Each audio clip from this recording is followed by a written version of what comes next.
ભાવનગર મહાનગરપાલિકાની સાધારણ સભા મેયરના અધ્યક્ષસ્થાને મળી હતી, જેમાં પ્રથમ પ્રશ્નોત્તરીના સમયમાં વિપક્ષના સભ્ય દ્વારા કોમર્શિયલ બિલ્ડિંગના ગેરકાયદેસર બિલ્ડિંગો અને ડિમોલેશન કર્યા બાદ પણ કેટલા બિલ્ડિંગોનો વપરાશ શરૂ છે તેવો પ્રશ્ન કર્યો હતો। જો કે મનપાના અધિકારી તેનો જવાબ ન આપી શકતા વિપક્ષના સભ્ય લાલચોળ થઈ ગયા હતા અને 5 વર્ષમાં ડિમોલેશન પાછળ ₹1.25 કરોડનો ખર્ચ થયો છે। આમ ડિમોલેશન મામલે અનેક પ્રશ્નો ઉપસ્થિત થયા હતા। જો કે આ સમયે વિપક્ષના નેતાએ જણાવ્યું હતું કે ગેરકાયદેસર બાંધકામો થતા હોય તેને તુરંત અટકાવવા જોઈએ અને જે કોઈ ગેરકાયદેસર બાંધકામો થયા છે તે માટે વોર્ડ સુપરવાઇઝર સહિતની જવાબદારી ફિક્સ કરવી જોઈએ। વિપક્ષના સભ્યએ ગેરકાયદેસર બાંધકામો અને ડિમોલેશન મામલે અધિકારી જવાબ ન આપી શકતા અધ્યક્ષ ભરતભાઈ બારડે સભ્યોને પૂછેલા પ્રશ્નોનો જવાબ સભામાં આપવાનું જણાવ્યું હતું। ભરત બુધેલિયાએ કાળિયાબીડનો પ્રશ્ન ઉઠાવ્યો હતો, જ્યારે પ્રદૂષણના મુદ્દે શાસક અને વિપક્ષના સભ્યોએ સંયુક્ત રીતે એક પછી એક પ્રશ્નો કર્યા હતા। જ્યારે ટાઉન પ્લાનિંગ અને અન્ય વિભાગનો ચાર્જ એક અધિકારી પાસે હોય, જેના કારણે લોકોને તકલીફ પડતી હોય છે, જેથી એક અધિકારી પાસે એક વિભાગનો ચાર્જ રહે તેવું કરવું જોઈએ।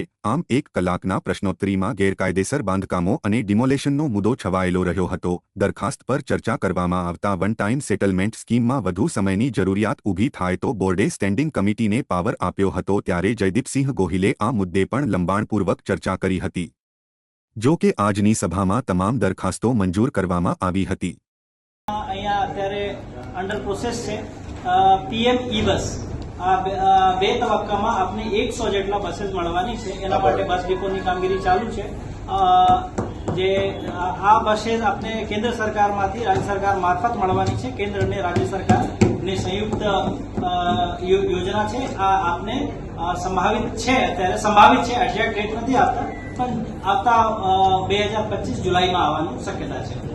બીજું સ્કીમ જે આપને કહીએ કે આ ગ્રીન એનર્જી અને જે એક્શન પ્લાનની વાત છે, એમાં પ્રધાનમંત્રી સૂર્ય ઘર યોજના દરેક વ્યક્તિ અત્યારે દરેક ઘરો અહીંયા પ્રધાનમંત્રી સૂર્ય ઘર એટલે કે સોલર રૂફટોપને સ્કીમ, એમાં ઘણી બધી સબસિડીઓ પણ છે। રિપેરિંગના નામે આપણે મંજૂર કર્યું, અમારી જેવી ભલામણ આવી, ચેરમેન સાહેબ એટલું નાનો માણસ છે, બનાવવા દો ને, નગ્ન સત્ય છે આખી હકીકત। પછી લાઇઝનિંગ કરવા માણસ એટલા બધા રૂપિયા લે છે એમની પાસેથી, જેમ એક બાજુ નોટિસ કઢાવે, ત્યાં દબાવીને પૈસા લે છે, ઉઘરાવે છે, હોય નહીં, કોઈ સવાલ જ નથી। અરે આવું ઘણા માણસો, ઘણા લાઇઝનિંગ કરવા માણસો પૈસા, એની મારે અત્યારે ચર્ચા નથી કરી, ગરીબ માણસ તો બધી પૈસા લે। તો આપણે એના માટે પહેલા તો જે બિનકાયદેસર મકાન ઉભું થાય છે, જે તે અધિકારીના ક્ષેત્રમાં આવતું હોય, નીચેમાં એન્જિનિયરો કોઈ આવતો હોય કે સુપરવાઇઝરો આવતો હોય, તો એની પહેલા એની પર પગલા લો તમે કે તારા વોર્ડમાં આ બિનકાયદેસર મકાન કેમ ઉભું થવા દે। સાહેબ બને એવું કે પહેલા મકાન ઉભું થવા દે, પછી નોટિસ આપે। અત્યાર સુધી કેટલા પગલા લીધા હતા તો કયો કોઈ લીધા છે કે પછી લાઇસન્સની વાત વચ્ચે આવી જાય। આપણા કોર્પોરેટરની વાત નથી કરતો, આપણા આ બધાને બધી ખબર જ છે। તો એ ઘણા રૂપિયા એની પાસેથી લઈ અને અહીંયા સાહેબને કે એકાના કોર્પોરેટરને જઈને કે કાર્યકરો તો અમારી જેવાને કે ચેરમેનને કે મેયર જઈને એક દાખલો આપો કે સાહેબ નાનો માણસ જરા કરતો, પણ એને પૈસા લીધો હોય પાછા નાના માણસ પાસેથી, કામ અમારી પાસે કરાવી લે। એવા અનેક બનાવો એક દાખલો આપો। તો પહેલા તો તમે ફિક્સ જવાબદારી નક્કી કરો કે જે વોર્ડમાં બિનકાયદેસર મકાન બનતું હોય એને અટકાવવાની જવાબદારી આપણી જ છે ને। આપણે શું કરે બનવા દઈએ, બની જાય પછી નોટિસ કાઢે આપવું પડે, એને ન છૂટકે ઓલાને પૈસા આપવા પડે। પરિસ્થિતિ હાલ નગ્ન સત્ય હકીકત છે ને। તો પહેલા તો આપણે આપણા પૂછો તો પેલા જે જરૂરિયાત છે મેકમ પૂરું ન હોય તો તમે પેલા અટકાવો। બીજી દુઃખની બાબત તો એ છે એ બની જાય છે એની જવાબદારી કોની?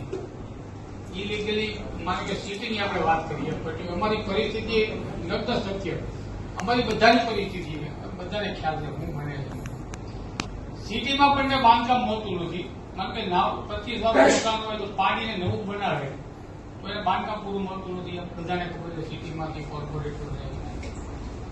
એ બિલ્ડિંગ ત્યાં રિનોવેશનના નામે ઉભું થઈ જાય, ત્યાં સુધી આપણે કોઈ પગલા લેતા નથી એમની પાસેથી, શું કરવા નથી લેતા? કારણે અમારી પાસે છે તમે એક નોટિસ આપો એટલે દોડીને કોર્પોરેટર પાસે આવવાના, મેયર પાસે આવવાના, ટ્રેનિંગ ચેરમેન પાસે આવવાના, બીજા કોર્પોરેટર પાસે આવવાના કે ભાઈ મારું આ મકાન રિનોવેશન કરું. ભલે પછી આખે બનતું જ હોય, નવું જ બનતું હોય, પણ રિનોવેશન ના નામે એમાં બે પ્રશ્ન. એને પોતાને બિનકાયદેસર મકાન બનાવવું નથી, પણ એ મજબૂરીથી બનાવે. હવે જયારે બનાવતો હોય ત્યારે એ રોકવાની જવાબદારી કોની? સભ્યશ્રીનો જવાબ ઘણા સમય પહેલા પૂછવામાં આવે છે, લેખિત પૂછવામાં આવે છે. તેમની વિગતવાર એમને જવાબ આપવો જોઈએ અને તેમની સરળતાપૂર્વક વ્યવસ્થિત કાર્યવાહી પણ થવી જોઈએ. કે ભાઈ આ તારીખે આના 10 લાખ ચૂકવ્યા, આ તારીખે આના 5 લાખ ચૂકવ્યા, આ તારીખે આ કોમ્પ્લેક્સ તોડ્યું, એમાં 6 જેસીબી ને 3 ઇટાચી હતા, તો એને આટલા રૂપિયા ચૂકવ્યા. ખરેખર આંગળીના ટેરવે આ લોકો પાસે નહીં હોય. સર સમજ્યા, ચાલો બહુ સમય થઈ ગયો, પણ એમની પાસે તો હશે જ. એકાઉન્ટન્ટ આપણે હોય ને એ આંગળીને ટેરવે કરીને કહી દે સાહેબ આટલા મોટા ડિમોલેશન ના ચૂકવવાના થયા છે. તો જો એ ભાઈ જો પ્રકાશ પડે અને એ તારીખે જ કોઈ આપણને યોગ્ય જગ્યાએ લોકેશન ઉપર પહોંચી જાય ખરા, વાઇઝ પણ મળશે. વાહ ભાઈ વાહ, આવો આવવો જોઈએ. એમાં એવું છે કે એક સાથે ઘણા બધા કામ ચાલતા હોય. ફોર એક્ઝામ્પલ, એક ટીમ છે તે ધારો કે પૂર્વ ઝોનમાં કામ કરે છે, તે પશ્ચિમમાં કામ કરે છે. એ આખા દિવસનો આટલા કલાક ચાલ્યું એના લગતી માહિતી, એટલે આપણી પાસે સ્પેસિફિક ડેટ મળે કે આ દિવસે આ કર્યું તેની વિગત હું આપી શકું છું. એટલે આપણે તો માન્ય અધ્યક્ષશ્રી ફરીથી આવતી વખતે જો આપો અને મને 5 મિનિટ આપશો ખરા. માન્ય અધ્યક્ષશ્રી આ ખરેખર ગેરવ્યવહાર. અને આ બાબત અમે જે કાંઈ કરીએ છીએ ને વ્યક્તિગત કોઈને વાંધા હોય ને એવી રીતે અમારી ઉપર દોષનો ટોપલો નાખે છે. એટલે તો અમે પ્રશ્ન ન પૂછવી અને આ પ્રશ્નો અહીંયા પૂરો કરીને બેસી જાઓ. જો આવી રીતે સાહેબ જવાબ દેવાનો હોય અને આવી જ રીતે કરવાનું હોય તો આ બોર્ડ તમને મુબારક. તમારે અમારે આવી રીતે પૂછવું નથી અને અમારે બોલવું નથી. આ સિવાય કઈ ડિમોલેશન કરેલ નથી. ભાઈ મિનિટ્સમાં લખો એટલે વાત પૂરી. હાલો મારી ઓલરાઈટ. જો આ ડોડિયાજી અમે થોડી ગ્રેન્ડ દ્રષ્ટિ રાખીએ છીએ. ભાઈ મિનિટમાં લખી નાખો આ સિવાય એક ડિમોલેશન કરેલ નથી. આ જવાબ પરફેક્ટ છે. ડિમોલિશન તો 5 વર્ષ પહેલા ઘણા બધા કરેલા છે. 5 વર્ષની અંદર કિરણ 5 તમે કરે તો પછી કહી દો ડોડિયાજી યાર. અમારા મેં તમને કીધું હજી હું એવું લાગે તો એકવાર ચેક કરી લઉં પાછું ફરી. તો તમારે ચર્ચા કઈ રીતે કરવી? તમે જવાબ આપ્યો એ મને સંતુષ્ટ નથી. તો આવતા બોર્ડમાં મને શું આ ફરીથી જવાબ આપી ચર્ચા કરવા દેશે? માન્ય અધ્યક્ષશ્રી કયો જો હાલો પૂરી માહિતી હોય તો જ હું કરી શકું ને. અધ્યક્ષશ્રી આપ આમાં પ્રકાશ પાડો. તો સામેથી કોઈ અધિકારીને બોલાવી જવાબ આપી દેવો જોઈએ, અથવા હજી આ જવાબમાં આપણને વારંવાર જવાબની અગવડતા પડતી હોય તો માનનીય કમિશનરશ્રી અને અધ્યક્ષશ્રી આપને મારી વિનંતી છે કે આવા બબ્બે ચાર્જ કોઈ વ્યક્તિ પાસેથી એક ચાર્જ લઈ લેવો જોઈએ, કોઈ એક જગ્યાએ રાખવા જોઈએ. કારણ કે આમ તો ઉપર નીચેના 2 અલગ અલગ ચાર્જ યોગ્ય નથી. અને પછી મને આ કે કરવો છે હકીકત છે એને ખબર. ચાલો 1 મિનિટ સાહેબ આપને નથી ખબર કેમ? અમારા નેતા નહીં 52 બધા હારવા છે. એક ઉપેન્દ્રભાઈ ની ગેરહાજરી છે. આમાં અમારે કોઈ રાગદેશ છે જ નહીં. આ તો હકીકત છે.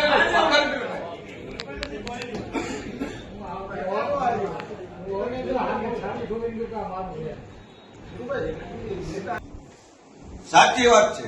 આપ કોઈને બચાવતા નથી એ પણ સાચી વાત છે. પણ સામાન્ય સભામાં જો અમારો હક છે એમાં ચર્ચા કરવા માંગીએ છીએ, એમાં જવાબ ન મળતો હોય તો મને આપની ઓફિસમાં કઈ રીતે મળશે? હું એ જ કહું છું કે મેં મારી પ્રમાણે મેં તમને જે જવાબ આપ્યો એમાં કોઈ એવો કેસ નથી. છતાં તો તમારા ધ્યાન ચકાસીને તમે 100% હું ફરીથી રિક્વેસ્ટ કરું છું કે જે તે વખતે એમાં જો કોઈ કર્મચારી હોય તો આપ બોલાવો ને એની પાસેથી બોલો. એને ખબર જ છે, બધાને ખબર છે.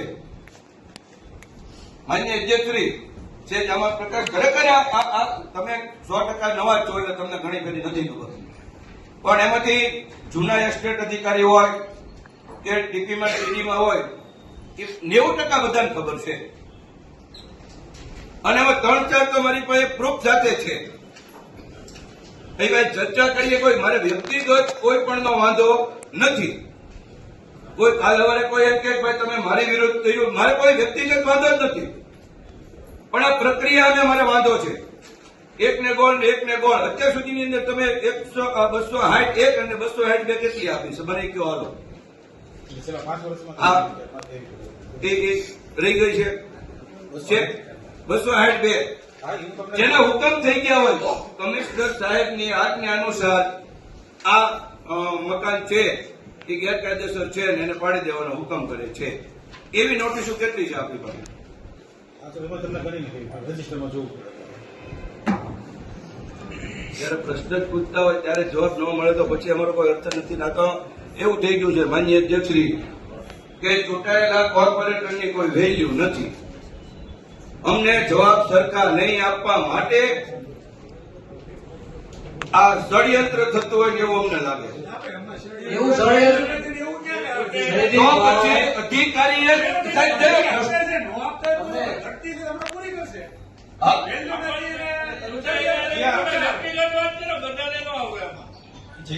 હું કોઈનું નામ બોલ્યો નથી ભાઈ કામભાઈ. મેં કોઈ પદાધિકારીનું નથી બોલ્યો. હું જે પ્રશ્ન મેં પૂછ્યું એનો સમયસર જવાબ ન મળે તો આ કરવાનું હું અમારે. હાલો કયો તમે કહો તો ન હોય પણ એ નથી એમ કહેશે. જો તો એને ન ખબર હોય તો બીજાને બોલાવો જેને ખબર છે એને. પોલ્યુશન બોર્ડના અધિકારીને વારંવાર 3 દિવસ સવારમાં વહેલા મોકલ્યા. અધ્યક્ષશ્રી, જે અમુક ઇન્ડસ્ટ્રી છે જે પોતાનું બોઇલર બંધ ન કરવું પડે, સાફ કરાવવા માટે એને શટડાઉન ન આપવું પડે, એટલે અમુક મોટી ઇન્ડસ્ટ્રી એ ધુમાડો જે કાળી રાખ ઉડવાનો પ્રશ્ન માન્ય સભ્યશ્રી જે કીધી કે એને શટડાઉન ન આપવું પડે, એનું પ્રોડક્શન ન બંધ રહે, એટલે એ લોકો બોઇલરની જે ધુમાડો જે કાળી મસ્ત છે જે બોઇલરમાં જામી ગઈ હોય એ છોડી દે છે રાતના સમયે, અને એ અમને બધી અમારા ધાબા ઉપર આવતી હોય છે. અગાઉ આ ગાંધી સાહેબે આ વસ્તુ કરી છે. બીજું અધ્યક્ષશ્રી, અમારા ત્યારે જે કાંતિભાઈ કીધું કે ઢોર મળી ગયા હતા ને આ જે થયું હતું એમાં બાળાનું દૂષિત પાણી હતું, કોઈ ઇન્ડસ્ટ્રીનું પાણી નહોતું. બાળાનું દૂષિત પાણી, બાળાની જે સોસાયટીઓ છે એનું દૂષિત પાણી જવાથી આ થયું હતું. અગાઉ પણ અમારી રજૂઆત કમિશનર ઉપાધ્યાય સાહેબ હતા ત્યારે પણ, અને એમની અને બાળાની રજૂઆતથી રાજ્ય સરકારે જીયુડીને 46 કરોડ એ લોકોના ડ્રેનેજ પ્રોજેક્ટ માટે મંજૂર કર્યા છે. પણ એ પણ કામ જે દૂષિત પાણી વાયા ઇન્જિનિયર નાનીના તળાવમાં કે નાનીના તળાવના અમુક ખેડૂતો દ્વારા પાણી લેવા માટે, પોતાના ખેતરમાં પાણી લેવા માટે એ પાળો મહાનગરપાલિકાએ બનાવેલો છે વારંવાર તોડી દે છે, અને એ દૂષિત પાણી એના પોતાના ખેતરમાં વાપરે છે, અને એ ઢોર પીવે છે એટલે મરી જાય છે. કોઈ ઇન્ડસ્ટ્રીનું પાણી ઢોર પીતું નથી. જીતુભાઈ, હવે તમે જાણ્યા વગર તમે હા કરો, ભૂલ છે. હું તમને આપીશ proof. બસ બેસો. મારો અધિકાર. બોલો, શું બોલવાનું? શું બોલવાનું? હા, બોલો.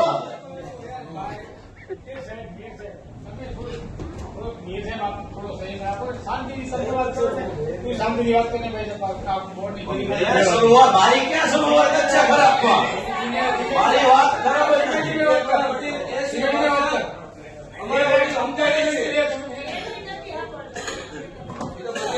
એની વાત નહીં કરવાની, એનો નથી. જીતુભાઈ, તમે રજૂઆત કરો. તમારે તમે આ કેટલા અપમાન કરો છો બે એના મને હું ગાડો ગાડું છું. જીતુભાઈ, હા, તમે બધા રોજ અપમાન કરો છો. જીતુભાઈ, હું તારે શું કરાવું? એવી વાત નહીં કરવાની.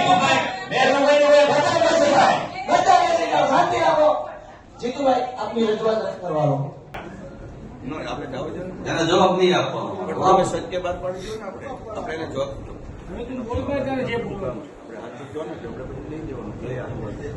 ભાઈ હોય જ છે. સરકાર એવી રીતે કોઈ પ્રદૂષણ નો આવી રીતે આયોજન ન હોય એટલે એ તો આપની પાસે કોઈ proof છે? બરોબર. હા, હું તમને પ્રૂફ આપીશ. તો આપજો. હું તમને proof. તમને કહેશે. હા, હું તમને પ્રૂફ આપીશ તો પછી શું કરવાનું? હાલો. ત્યાં પછી ગમે નોટિસ આપશો તો અમને કોર્પોરેટને હેરાન કરે છે, આપને પણ હેરાન કરતા છે.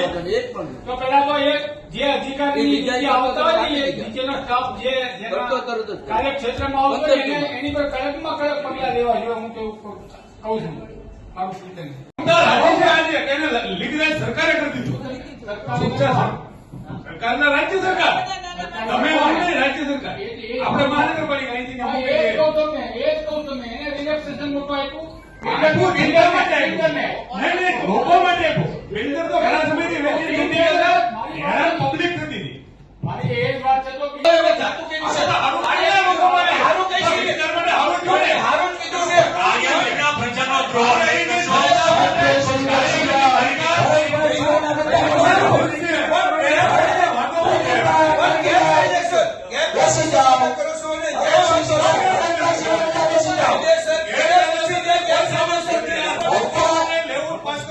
જીતુભાઈ,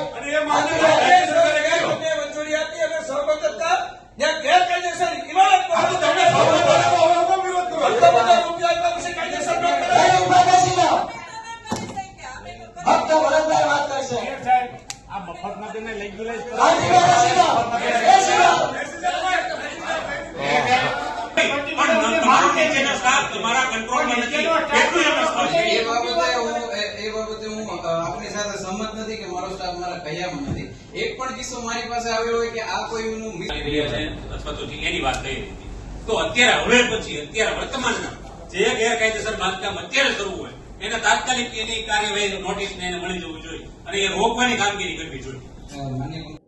આજે ભાવનગર મહાનગરપાલિકામાં સાધારણ સભામાં 6 કાર્યોનો ચર્ચા થઈ હતી. 6 કાર્યો સર્વાનુમતે મંજૂર થયા છે. ખાસ કરીને ચર્ચાનો વિષય હપ્તા સિસ્ટમ આપણે જે લાવ્યા છીએ તે લોકોના ભલા માટે 5 કટકે 5 વર્ષ સુધી ભરી શકે 20% લેખે એવી સ્કીમ લાવ્યા છીએ. અને આ સ્કીમ કદાચ લંબાવવી પડે તો જનરલ બોર્ડ સુધી લાવવી ન પડે માટે ફક્ત આ સ્કીમ માટે જ સ્ટેન્ડિંગ કમિટીને સત્તા આપવામાં આવતા ચર્ચાનો વિષય બન્યો હતો, પણ આખરે સર્વાનુમતે મંજૂર કરવામાં આવી છે.